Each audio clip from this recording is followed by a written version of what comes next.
In the old province of Xianfu, there lived a Buddhist monk named Shifu. He followed a long line of monks that practiced peace. To the wilderness they wandered at a fast pace. In the course of his wanderings he battled. All the creatures he crossed in the trail, some left him rattled. He eventually got to a place named Kuku Nor. There in the mountains, he craved more. Adventure soon found him as there he was shocked to see. Dear heavens, what could this long object be? It was as thick as 3 houses, and it stretched high, so high that even the clouds sigh. The closer he got, the bigger it became. When he got to the base, he wanted to carve his name. Follow for part 2. Thanks for watching. The tree was majestic in every way. The tree in the wind would slowly sway. He soon found an opening in the trunk. When he got inside, he could not surmise. The inside was hollow, he saw with his 2 eyes. Inside the sky shining down from above, he witnessed flying high was a dove. As the light bounced inside of the tree, it created a different atmosphere for thee. It felt like the air was a little denser, one could say even cleaner. The trees and the scrubs grew a little bit thicker. There was a lush forest that made the wildlife fatter. Indeed, it was a small little eco-dome, with the inside a lot of different critters call home. So our friend the monk ventured deeper, trying to find the forest center. He saw a pink flower that blossomed in the moonlight, while another that smelled like honey and made your head lighter. As he got closer, he soon found himself dozing off. As he moved, his body swayed. It wasn't long till he fell off. On a steep hill, he rolled down. Follow for part 3. Thanks for watching. There, he found a small grave and a crown. He held it up high to investigate. It was gold and engraved with a symbol of a gate. He polished the crown in the nearby creek and he tried it on, and then he heard a squeak. In an instant, what was sunny suddenly became shady. The sky drew closer and cloudy. Then clouds started forming in the air. He was anxious to be fair.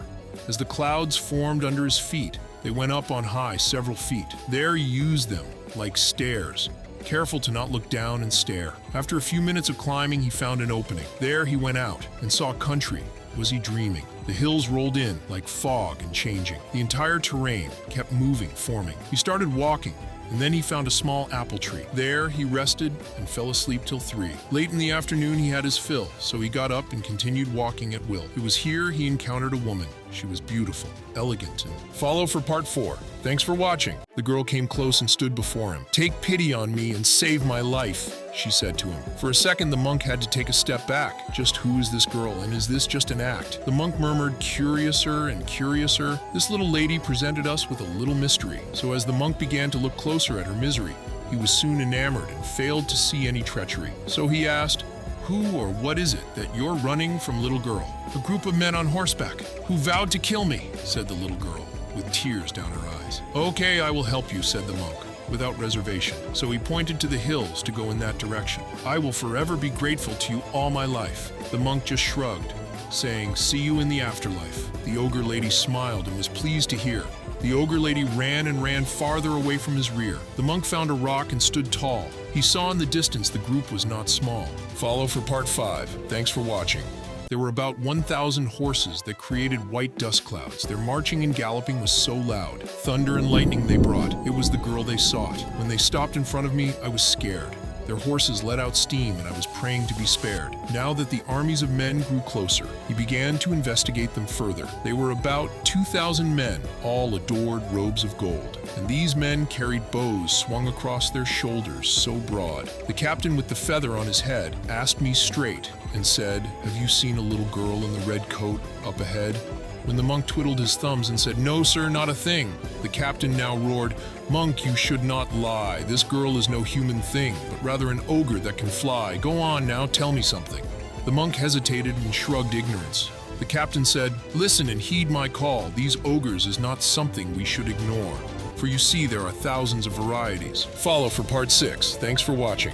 All of which bring ruin to people who adore. Me and my men have slain thousands of them in order to get rid of them. But you see this little girl you helped is the worst of them, as she is vicious and treacherous. Last night the Lord of the heavens gave me triple command. I have hurried down from the heavens to make sure she doesn't stand. There are 8,000 of us underway in all directions. To catch this little monster is our Lord's divination. The captain drew closer. So tell us now, before this gets out of hand, I promise you a deadly blow we will land. If you don't help us, you will bring ruin to your people. If she ever finds her way, on earth her power will grow ample. The monk, upon hearing this, quickly pointed to her direction.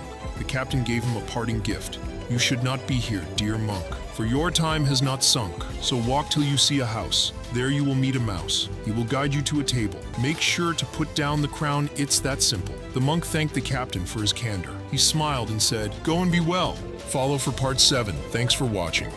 Then as fast as they came, they were gone like a swell.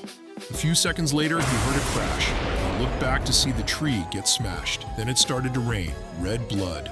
The heavens' clouds started to rain red floods. Then the captain was seen in the clouds, holding his spear and roaring aloud. Just like that, the monk paused and prayed to not be banished. When he returned, he never forgot, and waking up beside him is a glowing ingot. So he asked a scholar to check what he got. The story of his adventure were told, to remind us to be cautious and be never too bold, that even the most beautiful things in the world can be deadly. Be sure to not get caught up in their treacherous medley. This story is inspired by the Chinese fairy book 1921, with a story titled Flying Ogre. Great stories are meant to be shared. Hope you enjoyed, and thank you for watching.